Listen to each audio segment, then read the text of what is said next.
സ്വർഗത്തിലെല്ലാവരും ഭാര്യയും ഭർത്താവുക, എല്ലാവരും മരത്തിൻ്റെ ചുവട്ടിലിങ്ങനെ ഇരിക്കുക കട്ടിലിന്മേ. ഇവിടുത്തെ ഭംഗിയും സ്വർഗത്തിലെ ഭംഗിയും വ്യത്യാസമുണ്ട്. അത് പറയുമ്പോ പടച്ചോനെ സ്വർഗത്തിൽ ഇനി ഓളെ ഞാൻ സഹിക്കേണ്ടി വരുമോന്ന് കരുതണ്ട. എല്ലാം അള്ളാഹു തആല നേരാക്കി തരും, എല്ലാം ക്ലിയർ ആക്കി തരും. ഞങ്ങൾ ചിരിക്കാൻ വേണ്ടി പറഞ്ഞതല്ല, എല്ലാം അള്ളാഹു തആല ക്ലിയർ ആക്കും. എല്ലാവർക്കും 33 വയസ്സാണ്. ഇന്നലെ 33, ഇന്നും 33, നാളെ 33, എന്നും 33. ഭംഗിയില്ലാത്ത ആരുമില്ല. 300 മനുഷ്യന്മാരെ വെളുപ്പിച്ചപ്പോ 301ാമത്തെ ആളെ കറുപ്പിച്ചത് അള്ളാഹു തആലാന്റെ അടുത്ത് കുമ്മായം തികയായിട്ടൊന്നല്ല, വേണ്ടെന്ന് വെച്ചതാണ്. ഓഫറോടുകൂടെ തിരിച്ചു തരും. എല്ലാ കാര്യങ്ങൾക്കും ഓഫറുണ്ട്, ഓഫറില്ലാത്തൊരു കാര്യമില്ല. ഓഫറോടുകൂടെ അള്ളാഹു തആല തിരിച്ചു തരും. സ്വർഗത്തിൽ ആരും കറുത്തവരില്ല, എല്ലാവരും വെളുത്തവരാണ്. 60 വയസ്സ് വരെ ഒരാൾ ജീവിക്കുകയാണെന്നൊക്കെ. ആരോഗ്യമുള്ള ഒരാൾ ഒരു ദിവസത്തിൽ 8 മണിക്കൂർ ഉറങ്ങണം എന്നാണ് സയൻസ് പറയണത്. സയൻസ് പറയണതാണ്, ഞാൻ പറഞ്ഞതല്ല കേട്ടോ. സാലിം ബേസി 8 മണിക്കൂർ ഉറങ്ങണം എന്ന് പറഞ്ഞാൽ കൂർക്കം വലിച്ചാൽ നിൽക്കണ്ട. സയൻസ് അങ്ങനെ പറഞ്ഞിട്ടുണ്ട്.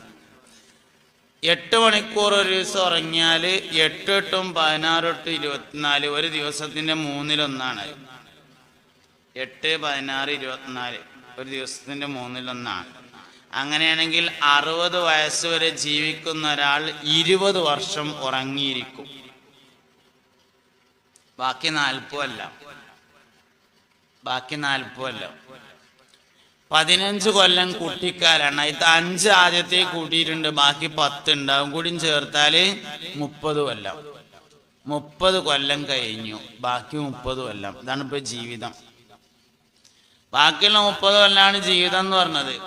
അതെങ്ങനെ ജീവിക്കുന്നു എന്നതിനനുസരിച്ചാണ് നാളത്തെ അവിടുത്തെ കലാപരിപാടികൾ. ഒന്നും ആർക്കും അള്ളാഹു തആല നഷ്ടപ്പെടുത്തൂല, എല്ലാം അള്ളാഹു തആല തരും. വാങ്ങാൻ നമ്മളെ കൊണ്ട് പറ്റണമെന്നേ ഉള്ളൂ. നമ്മളെ കൊണ്ട് വാങ്ങാൻ പറ്റുമോ?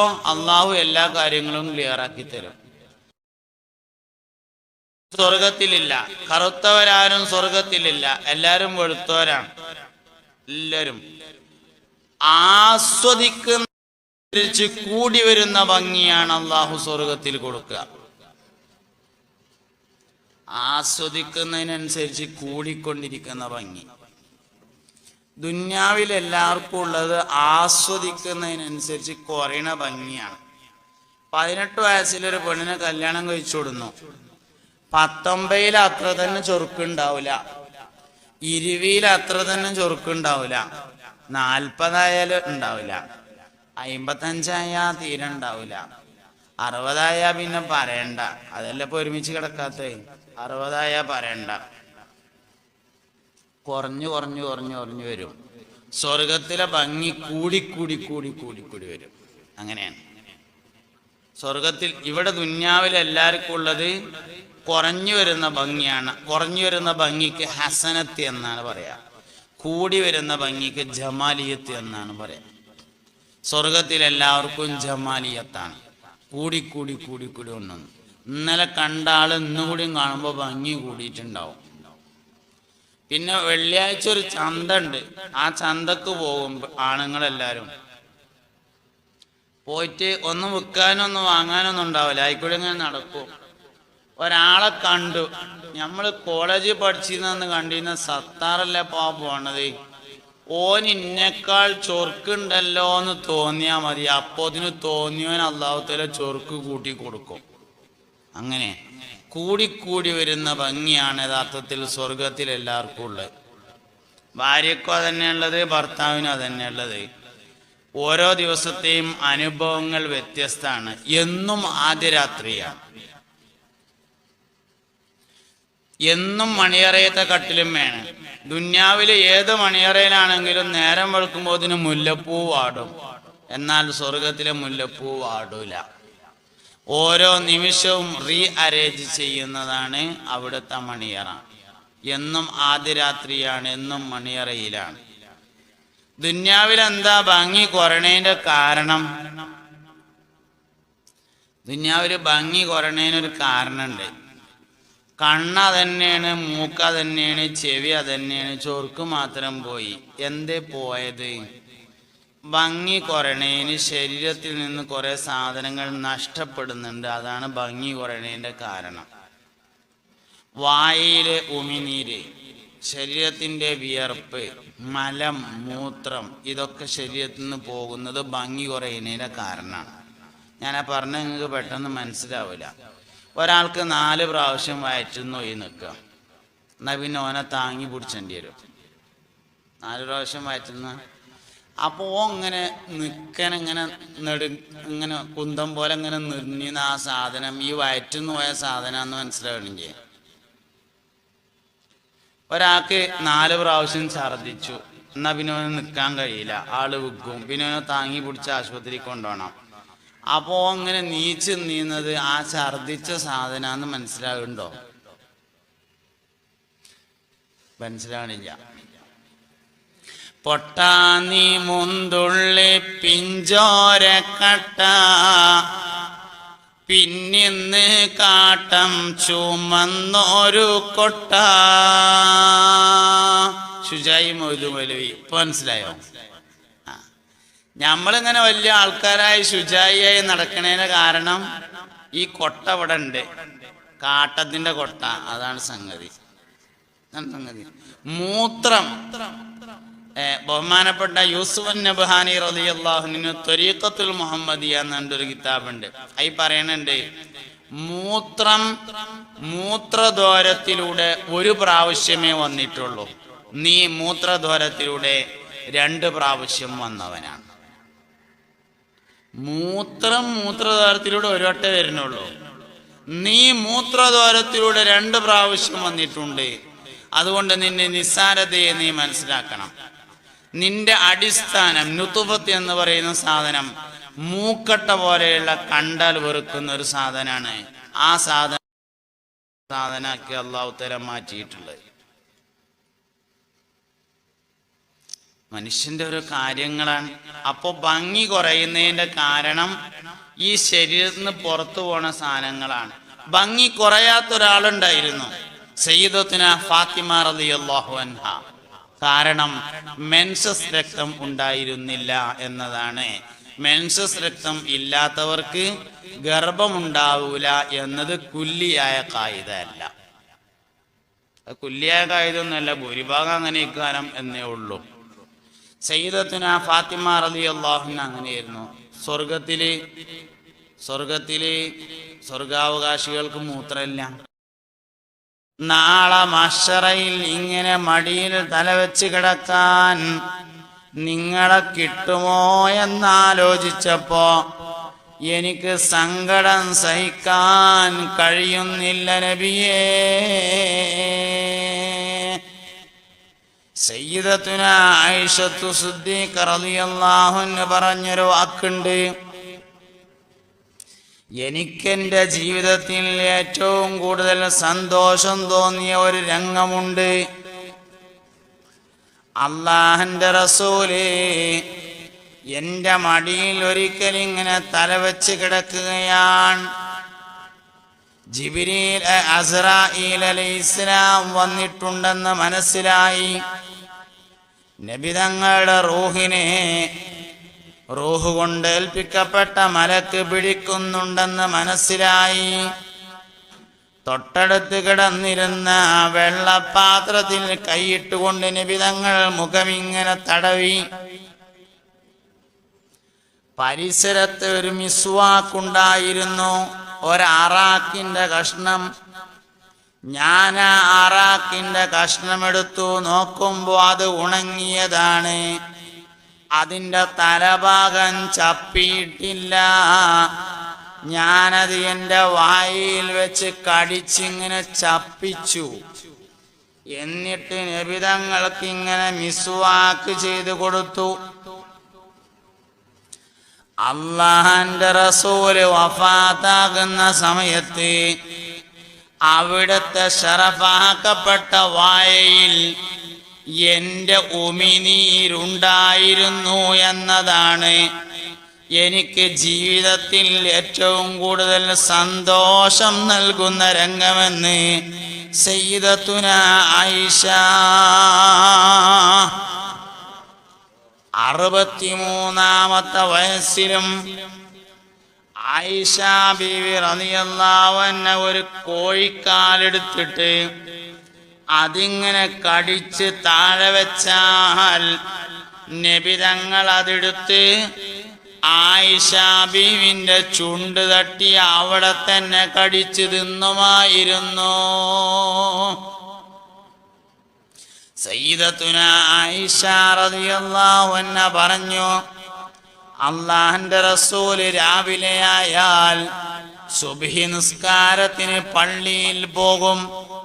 നിസ്കാരം കഴിഞ്ഞ് നബി തങ്ങൾ വീട്ടിൽ വന്നാൽ പാല് കറക്കാൻ പോകും.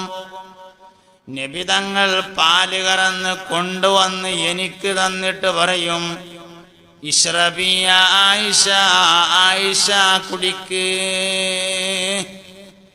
ഞാനാ പാൽപാത്രം വാങ്ങും, ഞാനത് കുടിക്കും. നബി തങ്ങൾക്ക് തന്നെ മടക്കി കൊടുക്കും. വീണ്ടും ആ പാത്രം എനിക്ക് തരും, വീണ്ടും കുടിക്കാൻ വേണ്ടി പറയും. രണ്ടാമതും ഞാൻ കുടിക്കും, നബി തങ്ങൾക്ക് മടക്കി കൊടുക്കും, വീണ്ടും തരും. മൂന്നാമതും കുടിച്ച് ഞാൻ മടക്കി കൊടുക്കുമ്പോ ഞാൻ കൊടുത്ത പാൽപാത്രം നബി തങ്ങളൊന്നിങ്ങനെ തിരിക്കും. എന്നിട്ട് എൻ്റെ ചുണ്ടെവിടെയാണോ തട്ടിയത് അവിടെ തന്നെ ചുണ്ടുവെച്ച് നബി തങ്ങൾ കുടിക്കുമായിരുന്നു എന്ന് സയ്യിദത്തുന ആയിഷ. മുഅ്മിനീങ്ങളെ, മരിക്കുന്നത് വരെ ഒരു പാത്രത്തിൽ നിന്ന് ഭക്ഷണം കഴിക്കാൻ പറ്റോ? സ്വർഗത്തിൽ തുടരാം. കുടുംബജീവിതവും ഭക്ഷണവും തമ്മിൽ വലിയ ബന്ധമുണ്ട്. കുടുംബജീവിതവും ഭക്ഷണം തമ്മിൽ വലിയ ബന്ധമുണ്ട്.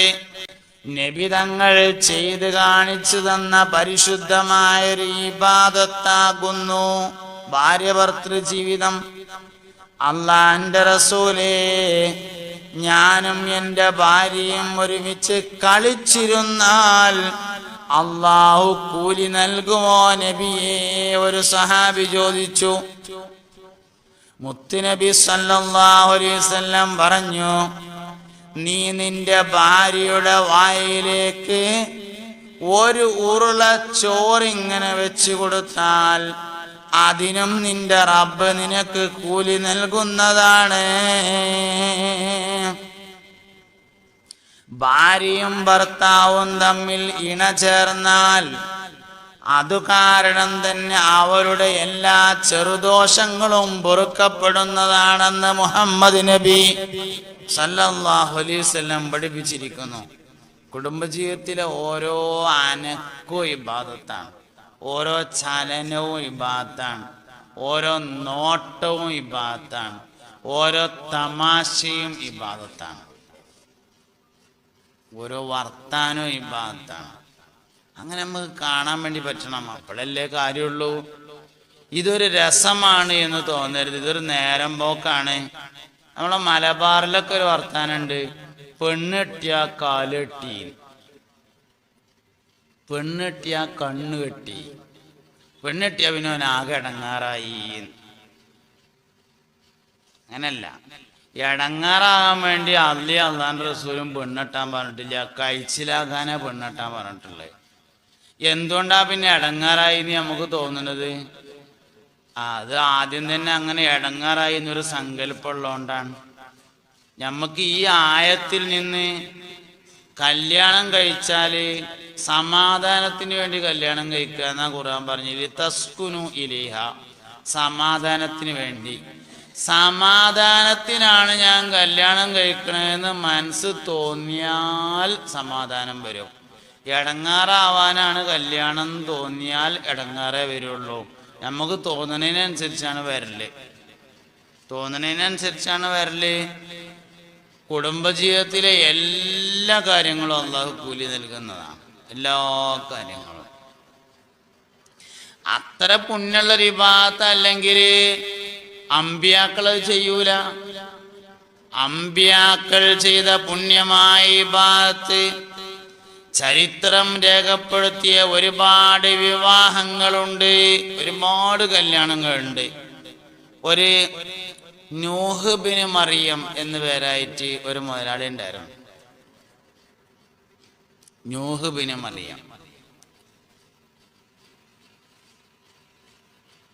അദ്ദേഹം വലിയ തോട്ടം ഉടമയാണ്. ഒരുപാട് ഈത്തപ്പഴവും മുന്തിരിത്തോട്ടങ്ങളൊക്കെ ഉള്ള വലിയ തോട്ടത്തിൻ്റെ ഉടമയാണ് നൂഹ് ബിന് മറിയം.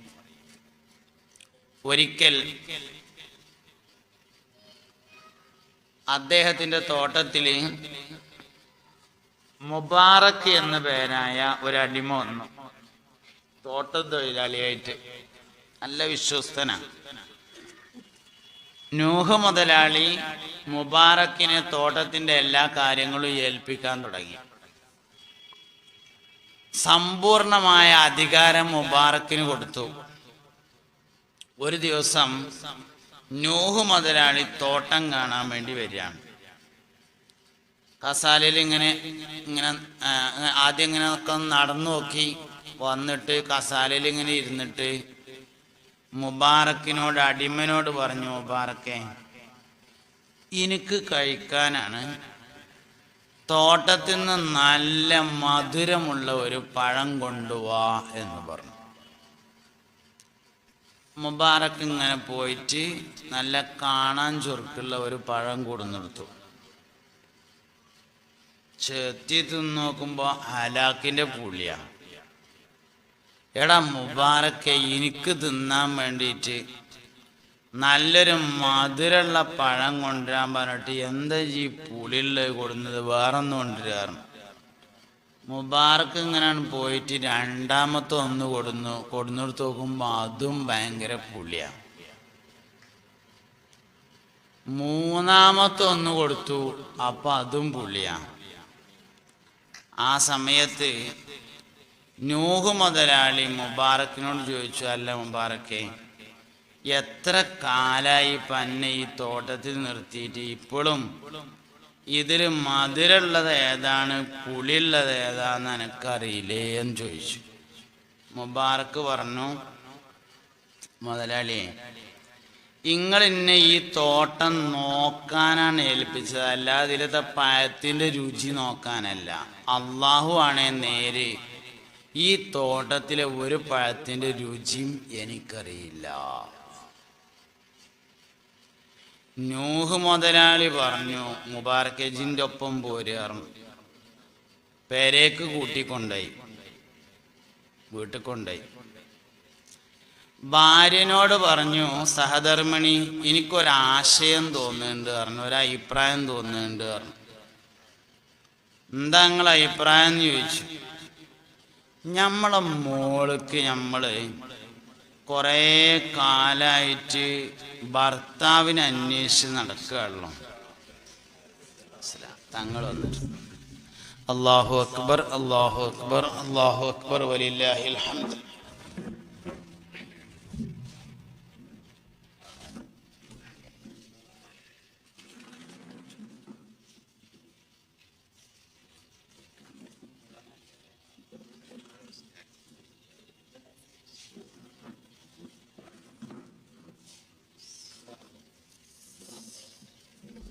നമ്മളെ മോൾക്ക് നമ്മൾ കുറേ കല്യാണം അന്വേഷിച്ച് നടക്കുകയാണല്ലോ, എനിക്കൊരാശയം തോന്നുന്നുണ്ട് പറഞ്ഞു. എന്താ നിങ്ങളെ ആശയം എന്ന് ചോദിച്ചു. നമ്മളെ മോളെ ഈ മുബാറക്കിനെ കൂടെ കെട്ടിച്ചാല. ഞാൻ അന്ന് തോട്ടത്തിൽ ചെന്നപ്പോൾ അങ്ങനെയൊക്കെയുള്ള അനുഭവങ്ങൾ ഉണ്ടായി. ഭാര്യ പറഞ്ഞു, ഞാൻ എന്നാല് ഓളോടൊന്നും ചോദിക്കട്ടെ പറഞ്ഞു. ബാക്കി തഴവ പറയാം, എന്നാലും എളുപ്പം. തഴവ പറഞ്ഞ എളുപ്പം കിട്ടും. കുറേ വിശദീകരണം കുറയ്ക്കുക. തഴവ പറയുമ്പോൾ അങ്ങനെ ഉണ്ടാവും, നല്ല മനസ്സിലാവുകയും ചെയ്യും. ഉടൻ തന്നെ മകളെ വിളിച്ചു തള്ള പറഞ്ഞത് ശ്രദ്ധിച്ചു കേട്ട് ജവാബിതാണുണ്ടായത്. മക്കൾക്ക് ഗുണമല്ലാത്തതൊന്നും തന്നെ മാതാപിതാക്കളിൽ നിന്ന് വരുമോ പൊന്നേ? അതുകൊണ്ട് നിങ്ങൾക്കിഷ്ടമായി തോന്നുന്നത് എനിക്കിഷ്ടമാണതിലാണ് തൃപ്തിയുമുള്ളത്. ഉടൻ തന്നെ താൻ തൻ്റെ അടിമയെ ഇത്കാക്കി ഒരു ചെറിയ സദ്യ നടത്തി മരുമകനാക്കി. ലോകത്ത് എമ്പാടും പ്രസിദ്ധം ഉള്ള ഇബ്നുൽ മുബാറക്കിനുമ്മയാണ് തള്ള. സൂഫികളിൽ പ്രധാനിയായ അബ്ദുല്ലാഹിബ്നു മുബാറക് റളിയല്ലാഹുവിന്റെ ഉമ്മാന്റെയും വാപ്പാന്റെയും കഥയാണ് ഞാൻ പറഞ്ഞത്. അള്ളാഹു അവരെ കൂടെ നമ്മളെ സ്വർഗത്തിൽ ഒരുമിച്ച് കൂട്ടട്ടെ. പറഞ്ഞതും കേട്ടതും സാലിഹായ അമലായി ഖബൂൽ ചെയ്യട്ടെ. എല്ലാവരും ദുആ ചെയ്യണം. അസ്സലാമു അലൈക്കും വറഹ്മത്തുള്ളാഹി വബറകാതുഹു.